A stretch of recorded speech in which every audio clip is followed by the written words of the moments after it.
Atenção para um anúncio especial. Esta noite na Disneylândia, várias estrelas convidadas tornarão a noite ainda mais divertida.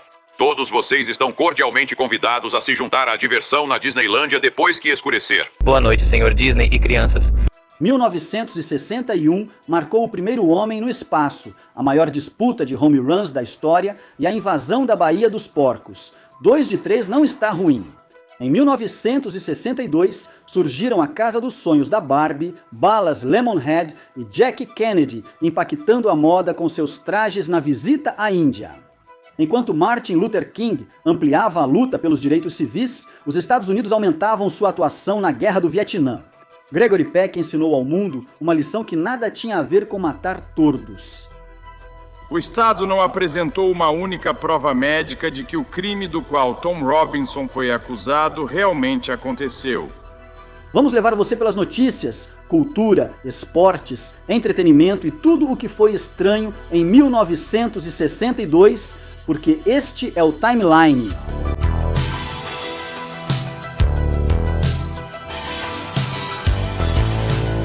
Prepare-se para fazer o Locomotion, porque este episódio é todo sobre 1962. Mas antes de começarmos, não se esqueça de se inscrever no canal Weird History. Conte nos comentários quais aspectos dos anos 60 mais te interessam. Pronto para descobrir o que ocorreu quando as primeiras lojas Kmart, Target e Walmart abriram? Bem, o que temos aqui? Uma expedição de compras. Em 1961, ficou claro que a Guerra do Vietnã seria mais difícil que o previsto.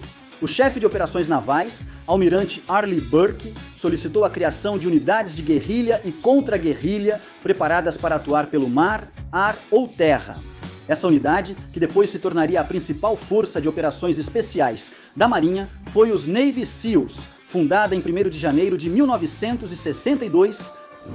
A Guerra do Vietnã foi difícil devido à selva densa, onde o Vietcong se escondia. Para combater essa ameaça, os Estados Unidos usaram o desfolhante Agente Laranja, cujo primeiro lote chegou ao Vietnã em 9 de janeiro. O que eles fazem já é uma importante forma de conservação, salvar vidas americanas. Entre 1962 e 1971, aeronaves despejaram quase 20 milhões de galões de agente laranja, que mais tarde foi associado a várias condições de saúde, incluindo câncer, nas selvas do Sudeste Asiático. Em 1956, o professor da Columbia Charles Van Doren derrotou o campeão reinante Herbert Stemple no famoso game show 21. Se algum de vocês quiser parar o jogo, deve me avisar agora mesmo. Eu vou parar. Então você ganha $20 mil, parabéns. Mas logo o mundo veria que o programa era manipulado. A revelação provocou o famoso escândalo dos programas de perguntas e respostas, gerando audiências no grande júri. Manipular um programa não era ilegal. Mas nessas audiências, Van Doren, junto com dezenas de outros participantes, cometeu perjúrio ao negar as acusações. Eu não podia ousar trair a confiança que as pessoas tinham em mim. Meu pai vinha me dizendo, diga a verdade. Van Doren se declarou culpado desse perjúrio em 7 de janeiro de 1962. Em 15 de abril de 1947, Jackie Robinson jogou pelo Brooklyn Dodgers, acabando com a segregação racial no beisebol profissional antes de se aposentar em 1956.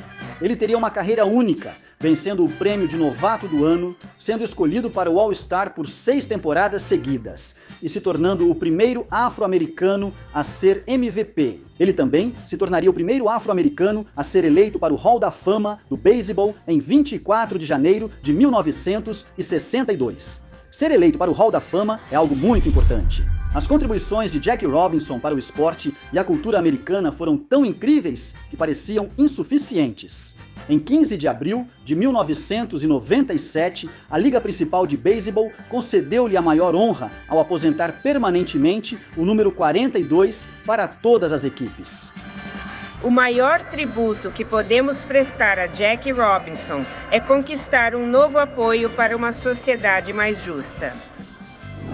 Surgindo no início dos anos 60, o Ye-Ye foi um estilo de música pop europeia inspirado no rock and roll. E uma de suas maiores estrelas foi a cantora e compositora Françoise Hardy.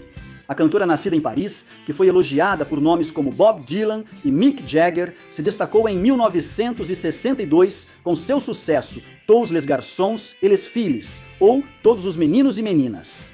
E em 6 de fevereiro, ela fez sua estreia na televisão no Petit Conservatoire, apresentando La Fille avec toi, ou A Garota com Você.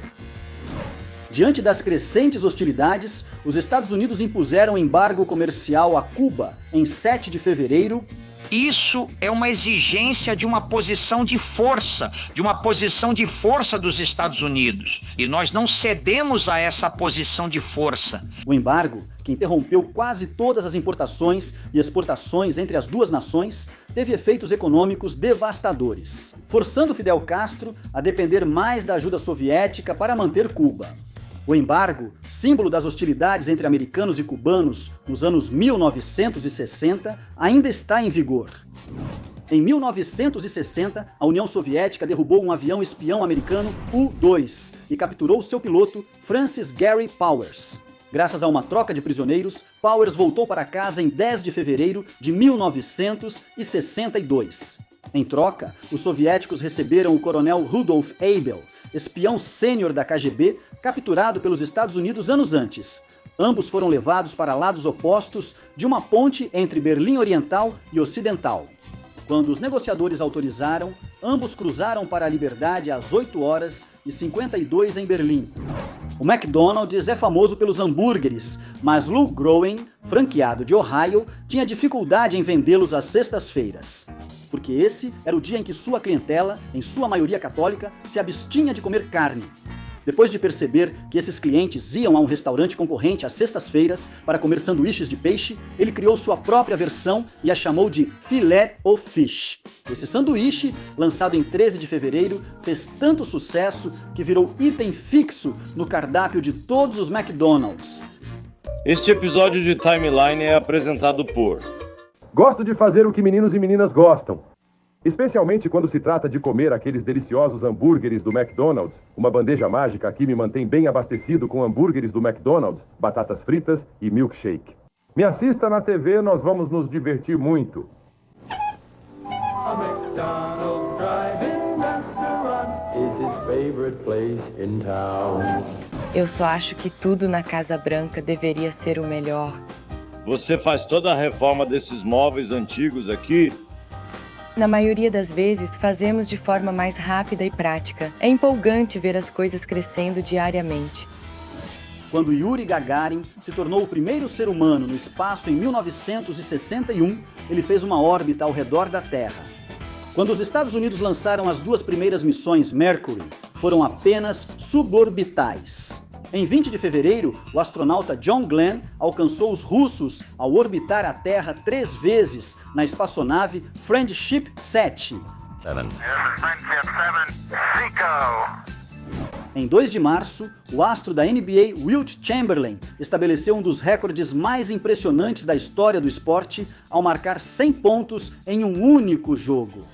Graças à sua atuação, os Philadelphia Warriors de Chamberlain triunfaram sobre os Knicks por 169-147. A atuação estrangeira mais incrível já vista, 100 pontos para o grande Zico.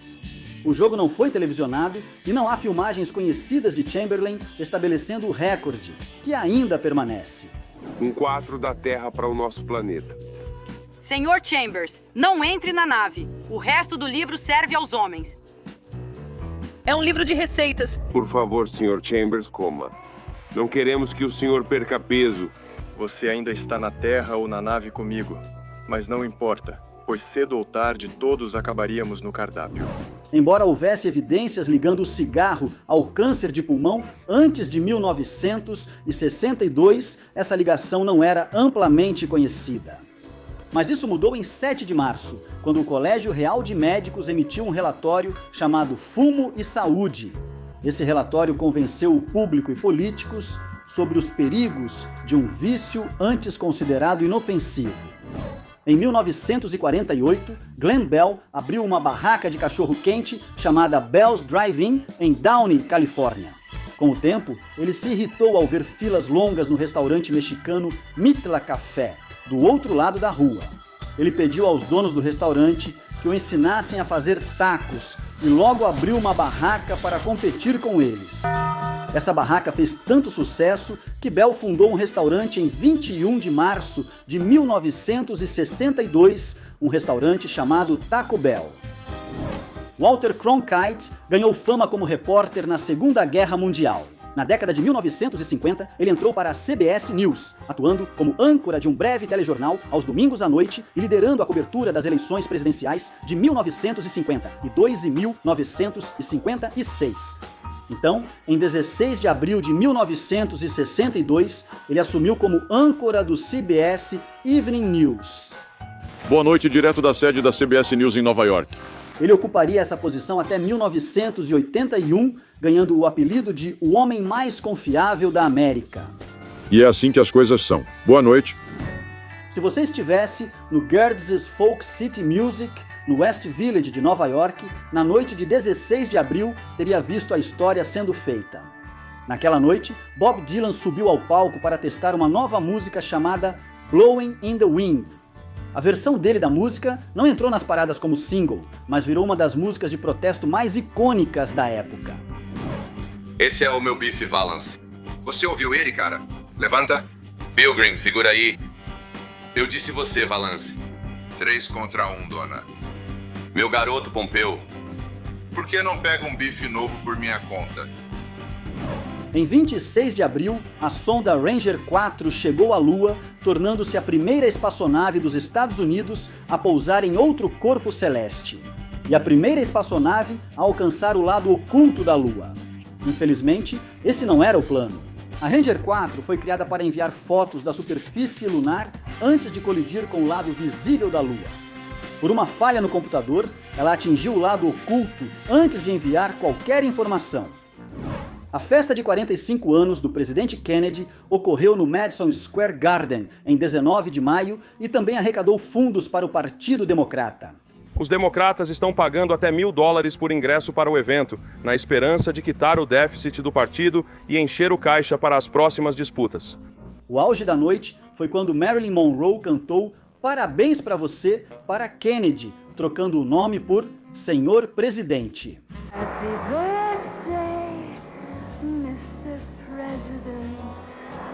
A apresentação trouxe um verso da música de 1938, Thanks for the Memory, adaptado para abordar a presidência de Kennedy.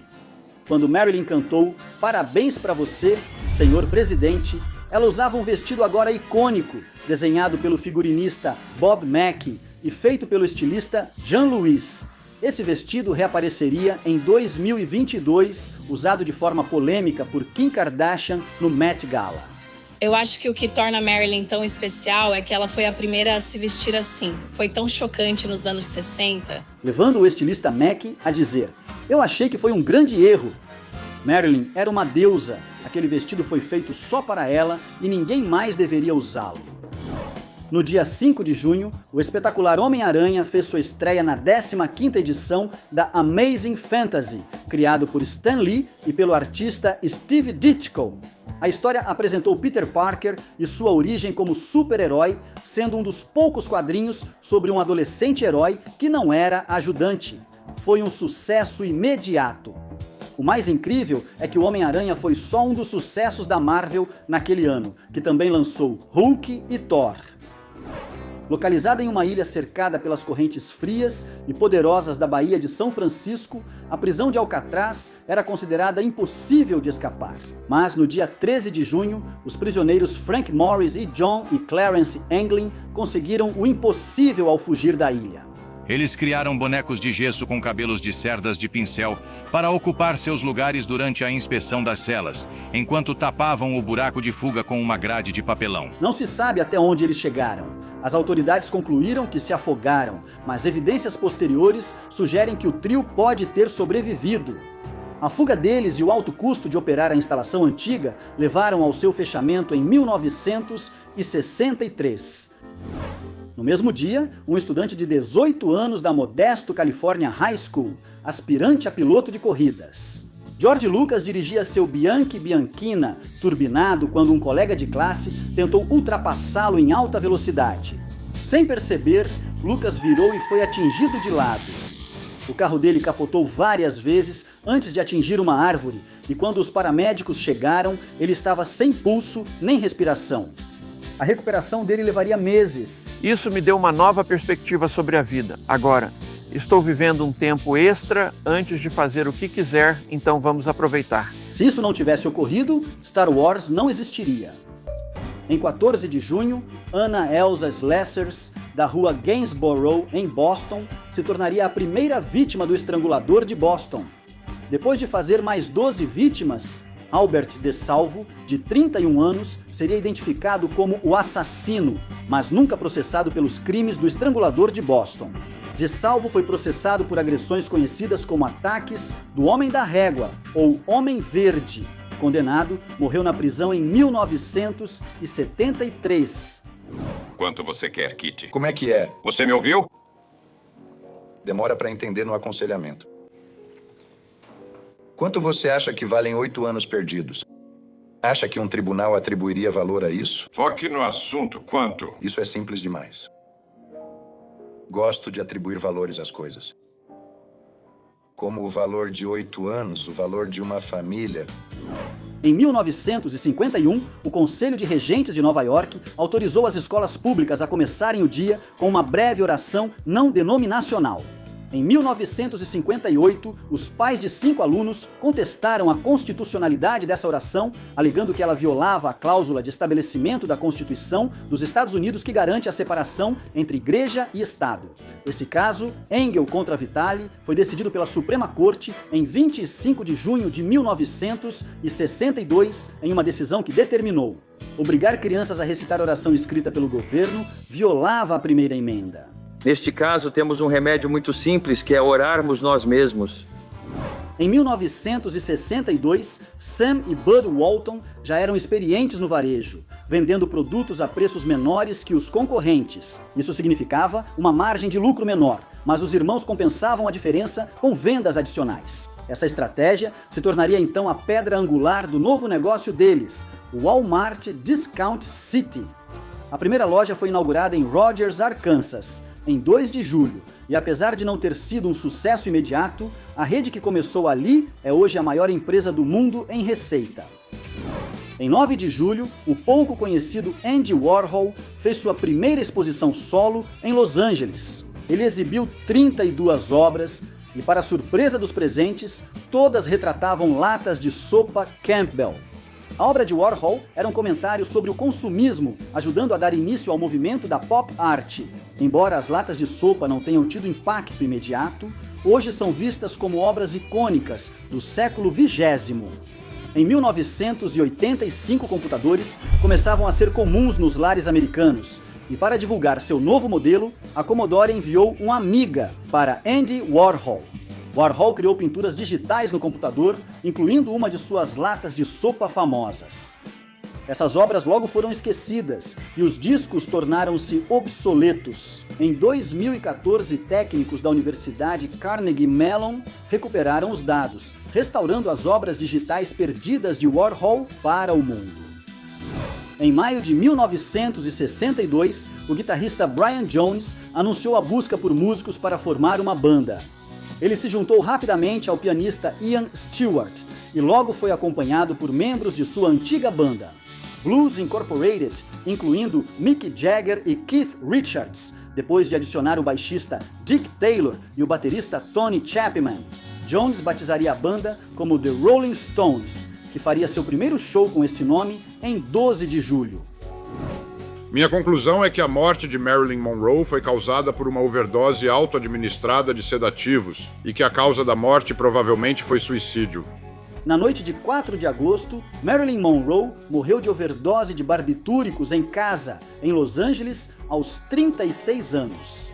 A estrela, muito popular, não atuava em filmes desde Os Desajustados, 1961, que fracassou nas bilheteiras. No último ano, enfrentou doenças mentais e dependência química. Como ela já havia manifestado pensamentos suicidas, sua morte foi considerada provavelmente suicídio. Nelson Mandela foi absolvido da acusação de traição após julgamento na África do Sul em 1961. No entanto, sua liberdade duraria pouco, porque em 5 de agosto de 1962, o líder anti-apartheid foi preso novamente. Desta vez, foi acusado de incitar greve e sair do país sem passaporte. Diferente do julgamento por traição, Mandela seria condenado e passaria os próximos 27 anos na prisão. George Martin aceitou trabalhar com os Beatles, mas exigiu a troca do baterista Pete Best, que não considerava bom o suficiente. Felizmente, a banda já contava com um baterista nos bastidores, Ricardo Starkey, o Ringo Starr. Músico experiente da cena de Liverpool, ele já havia substituído os Beatles várias vezes, então estava pronto para assumir o lugar de Best em 16 de agosto. O que eu penso sobre os Beatles é que, mesmo que tivesse Paul e João e mais 2 outras pessoas, nunca teríamos sido os Beatles. Tinha que ser aquela combinação de Paulo, João, Jorge e Ringo. Antes da primeira aparição de Jackie Robinson com o Brooklyn Dodgers em 1947, jogadores de beisebol afro-americanos só podiam se profissionalizar no que era oficialmente conhecido como a Liga Negra. Em 1962, com o beisebol já integrado, a Liga Segregada parecia cada vez mais uma relíquia do passado. A Liga Nacional Negra encerrou suas atividades em 1948, enquanto a Liga Americana realizou seu último jogo regular em 1958. Depois, participou do último Jogo das Estrelas, grande evento final da Era da Liga Negra, em 26 de agosto. Cara, você é maluco, totalmente pirado. Maluco? Agora, isso é uma coisa legal de se dizer pra sua mãe? Aprendi isso em história antiga. Era como os adolescentes diziam "eu te amo".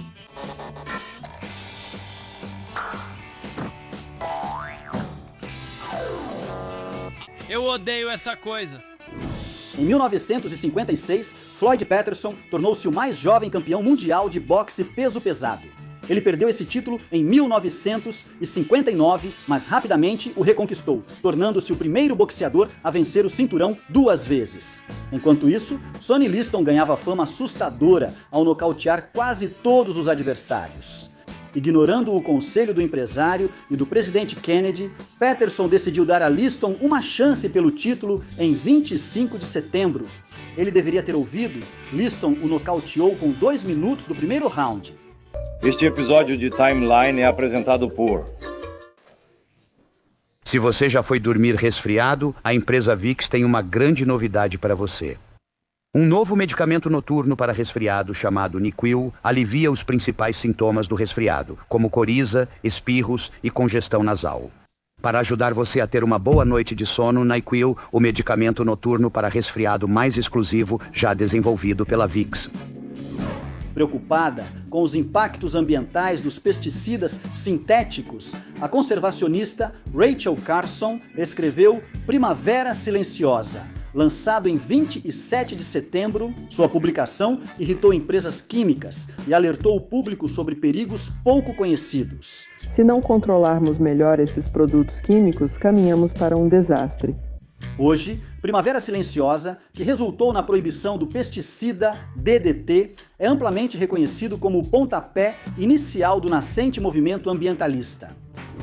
Em 1961, James Meredith tentou se matricular na Universidade do Mississippi, que só aceitava estudantes brancos. Após ser recusado, ele processou e a Suprema Corte garantiu seu direito à universidade. Mesmo assim, o governador Ross Barnett tentou impedir Meredith de entrar. O procurador-geral Robert Kennedy enviou centenas de delegados federais, agentes da patrulha de fronteira e funcionários de prisões federais para acompanhar Meredith na matrícula. E o presidente Kennedy ameaçou enviar o exército. Por que não ordena a remoção dela? Como posso removê-lo, governador, se há tumulto nas ruas? Você pode sair daqui. Se algo acontecer com ele, terei que agir nessas condições. Apesar dos tumultos na universidade, Meredith se matriculou em Ole Miss em 1º de outubro, após ter uma piada censurada nos anos 60. O apresentador do Tonight Show, Jack Paar, saiu do estúdio no meio da gravação. Estou deixando o Tonight Show. Deve haver uma maneira melhor de ganhar a vida do que essa. Haar voltaria, mas sairia novamente em 1962, no auge do seu sucesso. A NBC escolheu Johnny Carson, famoso apresentador de game show que já havia substituído Paar antes. O mandato de Carson começaria em 1º de outubro e ele ficaria atrás da mesa até 1992. Só sinto uma coisa enquanto estou aqui, sabendo que muitos assistem. Quero meu homem. Quando os produtores Harry Saltzman e Albert R. Broccoli iniciaram a adaptação de Dr. No para o cinema, pensaram em Cary Grant para o papel de James Bond. Quando ele se mostrou desinteressado, consideraram Richard Johnson, Patrick McGoohan e David Niven. Mas o papel acabou com um ator escocês pouco conhecido, Sean Connery. Seu primeiro filme como Bond, Dr. No, estreou em Londres em 5 de outubro. Admiro sua sorte, senhor. Bond. James Bond. O Concílio Vaticano II soa como título de filme, mas foi o concílio ecumênico mais recente da Igreja Católica, convocado pelo Papa João 23 em 11 de outubro. O concílio foi convocado porque o Papa achou que a Igreja precisava se atualizar diante de um mundo mais secular. Mudanças controversas, como liberar línguas vernáculas na missa e doutrinas que permitiram salvação por religiões não cristãs. A partir de 16 de outubro, Estados Unidos e União Soviética entraram em impasse pelo posicionamento de mísseis soviéticos em Cuba, a 90 milhas da Flórida. Já passou da hora de impedirmos a Rússia de fazer as coisas do jeito dela. Temos só alguns meses de reserva. Só espero que não me peguem. Eu sei que alguma ação deve ser tomada, mas ele provavelmente vai ter que ameaçar. Embora aconselhado por seu Conselho de Segurança Nacional a invadir, o presidente Kennedy optou por um bloqueio naval e negociou com Khrushchev. E a nossa história, ao contrário da dos soviéticos desde o fim da Segunda Guerra Mundial, demonstra que não temos desejo de dominar ou conquistar nenhuma outra nação. No final, os soviéticos removeram os mísseis em troca da promessa dos Estados Unidos de nunca mais invadir Cuba e da retirada das armas americanas da Turquia. O impasse de 13 dias é visto como o momento em que as duas nações mais se aproximaram de uma guerra nuclear. Agora, no grande momento... Por que tudo isso está sendo feito? Eles podem me fazer qualquer coisa, então... 52 rainhas vermelhas dentro de mim estão te dizendo, sabe o que estamos te dizendo? Acabou. Após vencer a eleição presidencial de 1960, JFK renunciou ao cargo de senador de Massachusetts. Joseph Kennedy queria manter a cadeira na família, mas após John nomear Robert como procurador-geral, Joe decidiu que ela deveria ir para Edwards. Ted Kennedy era jovem demais para servir no Senado. A pedido da família, o governador Foster Furcolo nomeou um amigo da família até que Ted tivesse idade suficiente para concorrer em uma eleição especial em 1962. Ele venceu a eleição em 6 de novembro e ficou no Senado até morrer em 2009. Após perder por pouco a eleição presidencial de 1960 para Kennedy, Richard Nixon foi chamado pelo Partido Republicano para disputar o governo da Califórnia. Ele enfrentou o democrata incumbente Pat Brown, mas não conseguiu derrotá-lo. No discurso de concessão após a votação, o futuro presidente de 2 mandatos declarou aos repórteres que aquela seria sua última coletiva de imprensa. Vocês não têm mais Nixon para chutar. Este é o Sr. Zip, que revolucionou a entrega de correspondências nos Estados Unidos com o código Zip. Em 1943, o Correio dos Estados Unidos implementou um sistema de zonas postais numéricas em 124 grandes cidades. Mas, na década de 1960, o sistema precisava ser atualizado. Então, o Correio anunciou a criação dos códigos Zip de 5 dígitos. O que é o código Zip? Uma peculiaridade postal? Para que serve? Como funciona? Zip era originalmente um acrônimo para Plano de Melhoria de Zona, mas foi escolhido para sugerir a rapidez do serviço oferecido pelo sistema. O sistema de código Zip, ainda em uso hoje, entrou oficialmente em vigor em 1º de julho de 1963. Acho que todos conhecerão seu nome. De quê? Não são muitas as pessoas que têm um destino na Irlanda. É terrível um homem desperdiçar isso, se possui. Você está falando por experiência própria? Não. Finalmente, em 24 de dezembro, os últimos 1.113 prisioneiros capturados por Cuba durante a fracassada invasão da Baía dos Porcos foram enviados de volta aos Estados Unidos. Apesar do Natal próximo, Castro só liberou após os Estados Unidos pagarem um resgate de 53 milhões de dólares em alimentos e suprimentos médicos arrecadados por empresas americanas. Em 2026, esse valor equivalia a quase 600 milhões de dólares. E foi assim que 1962 terminou, com Johnny Carson atrás da bancada, Richard Nixon em uma situação difícil e visões de paisagens alienígenas dançando em nossas cabeças. Ao mesmo tempo, a crise dos mísseis em Cuba deixou o mundo à beira da guerra e a situação só ficaria mais interessante. Nos vemos em breve para 1963. O que você achou e qual item achou mais interessante? Conte nos comentários. E aproveite para conferir alguns desses outros vídeos da Linha do Tempo.